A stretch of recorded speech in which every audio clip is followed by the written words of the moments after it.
is our good friend Tommy Curran, who's brought to you by FlexCar. Save thousands with your flexible car lease at flexcar.com. Drains by James, Eastern Mass's leader in residential and commercial drain cleaning and pipelining at drainsbyjames.com. At Drains by James, they give a poop about your pipes. Tommy Curran, how are we doing today, my friend?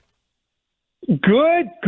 How are my boys doing? All right? Oh, we're doing great. It's good to talk with you, Tommy, as always. I don't know if you heard it yesterday, but we were playing some sound of you from Quick Slants, and I believe it's how you opened the show, talking about a big mea culpa when it comes to Drake Maye. Are you familiar with what I'm talking about here? Yeah, I'm catching what you're putting down. Okay, so the reason why I wanted to bring this up is because I, like you, Tommy, in the offseason, was hesitant to want to draft a quarterback. And it was partially because I didn't think Drake Maye would be as good as he is, and I know that was part of what your mea culpa was about. But the other part of it, which I still feel justified in, is that I didn't think this was a good environment to drop a rookie quarterback into. And I thought I remembered you saying that too, and so to hear you sort of go back on it, I wondered, have you changed your mind about the environment and the things surrounding Drake Maye and it being a good environment for a rookie quarterback to try and succeed in? Because I feel like all of my fears in the preseason with that have all been justified, like 100%.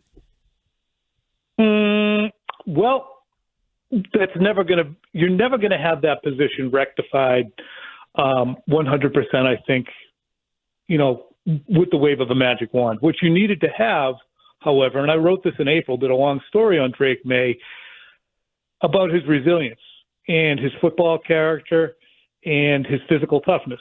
And I wrote and said to you guys many, many times, if you're going to take one of them, he is the best fit in terms of football character, physical, and mental toughness. I still cling to, happily, the belief that the best way to get better is to build your lines. And I also cling to the history of the position, which indicates that the third quarterback taken is oftentimes, or a top 5 quarterback taken, generally speaking, and with rare exceptions, pans out because he goes to a crap team. But if they're going to take one quarterback, they fortunately took the most tough physically and mentally among the group, in my opinion. And I wrote that at the time. He's better than I thought. I thought the third best quarterback coming out of the draft. I thought J.J. McCarthy was a better quarterback, more accurate, tougher, just as much arm strength, which I think people will see when he gets in there. And he was playing phenomenally for Minnesota during the preseason. But they got a kid who they would be, as I said, extremely downcast about if he was doing this for the Giants and they were running around at still probably 3-10. Ooh, I thought that was one of those pauses. Sorry. Now I'm ready. What do you think? What do you think of that?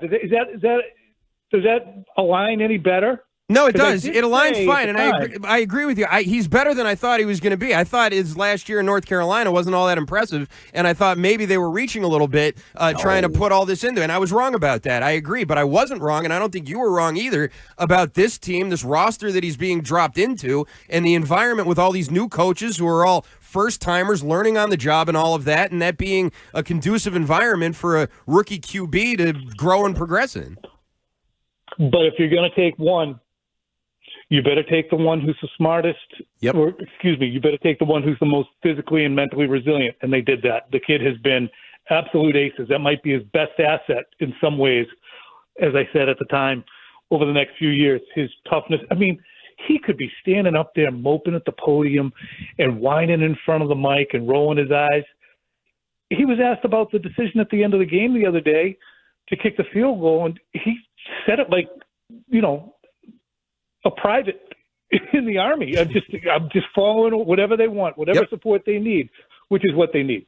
Yeah, I said all along, not to pat ourselves back and forth on the back and everything we said, and that was right and wrong and all this, but this theory. Let's do it. Yeah. I mean, you can't break a diamond. Like all these concerns about the line and the receivers and the coaching, if he's a stud quarterback, we've seen at a lot of levels for a lot of years, a true stud quarterback changes everything. It's like the flowers just bloom a little brighter and the air is just a little friendlier, and he is that. But I want to go in a different direction. Tom, you know I'm not one to blow smoke up somebody's bum usually, but I listened to your sit-down with Jerod Mayo, and I couldn't recommend it anymore for just a nice, comfortable, lighthearted, bi-week conversation between the head coach and a guy he's comfortable talking with. And I know you guys have the history from Quick Slants, but I thought it was tremendous. So pulling something from that, he said one of the keys to the next 4 weeks was making sure they hit the offseason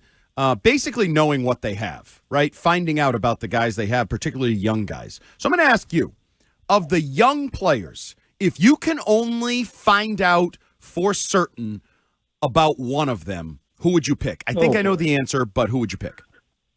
I think you're going to be of the same mind, Jalen Polk. Yeah, good answer. You have to go back in and do it again? I mean, is he Taekwon 2? Is he Nikhil 3?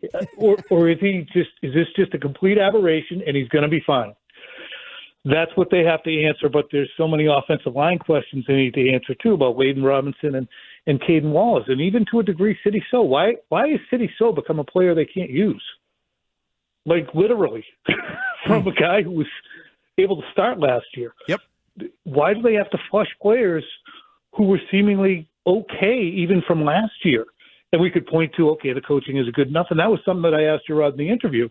Do you have to evaluate your coaching staff with the same hard eye in terms of who needs support, who's coming back, who is going to improve radically? So to me, I think that to answer your question in a long roundabout way, Jalen Polk. We're talking with Tom E Curran, NBC Sports Boston. Tom, you obviously have a long-standing relationship with Jerod Mayo. The sit-down was very good. I agree. At this point through the season, 13 weeks here at the bye week, what would you say his identity as a coach is? How would you characterize it? Cautious, unfortunately, I think, and I would say that to him.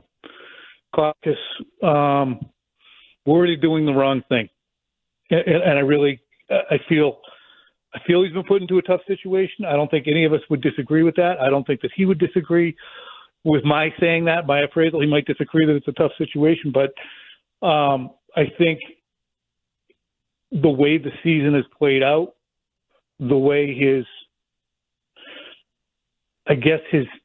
podium demeanor has been fleshed out, and the number of times he said things glibly that he needed to take back, he's just become more cautious. And he doesn't want to screw it up. And I think that's the hardest thing. And maybe, Bill Parcells, in his first iteration with Giants, went 3-11 in his first year. And I remember there's a quote from him when he was coming back for his second year. He goes, "This year I'm going to do it my way. Because if I'm going to go down, I'm going to go down on my terms." And I wonder what demeanor Mayo will come back with next year, what he learned, and how he will proceed. Because I think he's, and it's on field too. When he talks in the post game immediately about, I know that there's going to be a lot of opinions, that means it's foremost in his mind when he makes the decision that he knows that opinions are going to be formulated and he's going to have to defend them instead of just saying, "I don't care. I'm doing this. I'm kicking the field goal because I don't know if we can hold up for 6 seconds to get guys down there. So we got a better chance of kicking it than throwing it 60 yards or whatever." So is the implication that he's not doing it his way, like that he's feeling pressure to do it a certain way that's maybe not his way? No, I don't think it's that. Okay. I play a lot of golf, so I think about golf a lot. When you start looking at the water or the woods or the out of bounds on the tee, you're not going to take a free and effortless swing and you're going to say, "You know what? I'm thinking too much. Just do it. Just do it." So I think that's it. So I'm assuming, because I know in the podcast you guys talked a little bit about a bunch of books and sort of, I don't even know what category they're in, self-help and motivational. Kind of self-helpy, motivational stuff, yeah. So he clearly pulls from a lot of those. We've heard a lot of slogans. I know some people have painted it as like corporate culture, HR slogans, whatever. I assume you believe he truly believes in those, but more importantly, do you think those resonate with his players? Now that we're 3/4 of a way through a season, do you think process and progress and the North Star and all these various things he does, are they resonating with the players like he wants them to? Yeah, because they're still playing hard. And I think that one thing that we've always realized about athletes when we talk to them that might be different from us is they're highly motivated. They're in a window of opportunity in their lives that they've been in. And not that we're not highly motivated, but they're in a small window of opportunity in their I've been There's a small half-assing window it of opportunity in their forever. lives. But since they were 12 or 13, they realized they might be professional athletes, and they want to maximize that period of time by the time they're 30. And whatever a trusted individual who has succeeded, whether it be as a player or as a coach who's talking to them, if he says, hey, these are some tenets that I gathered from a book by Ryan Holiday, who's somebody who, I talked to Mayo about, and you could read his books, and I'm sure many people have. He's very well respected in athletic. But anyway, this mindset stuff, players do gravitate to. 100% of them? No. 75, 80? There was a kicking coach for the Miami Dolphins. His name escapes me. And he was a wheelchair-bound fella. And I remember people saying at the time, well, how can someone in a wheelchair who's never kicked be a kicking coach? And the response was, he knows what he's talking about. He helps me get better. So it doesn't matter what his physical condition is. Does he help me get better? Do these tenets that Mayo relies on, which then get co-opted or he actually heard through corporate speak, regardless of where they came from, do they resonate? And if they don't, stop doing it. Are they authentically believed, or are you just sitting out there saying North Star and Red Star and, the obstacle is the way? If you're just spouting stuff and there's nothing behind it, then it's not going to resonate. All right, Tommy Curran, time for the flex of the game. There's no game, so it's the flex of the bye week, I guess, presented by FlexCar. Ditch the dealership and save thousands with FlexCar. How about the flex of the last month of the season? What's that going to be? Flex for the last month of the season is nothing but uphill trudging through the snow of Arizona, Los Angeles Chargers, and the Buffalo Bills 2 times. So I guess the flex of the final month is going to be capturing the attention of your team to have it continue to plod along into the first week of January, knowing that the destination is going to end up far short of where you were, and you're going to have motivated teams against you. So flex up and find some motivation. Tommy Curran, NBC Sports Boston. Always a pleasure, sir. Thank you, guys. Have a great weekend. All right, that is the great Tommy Curran joining us here on WEEI Afternoon.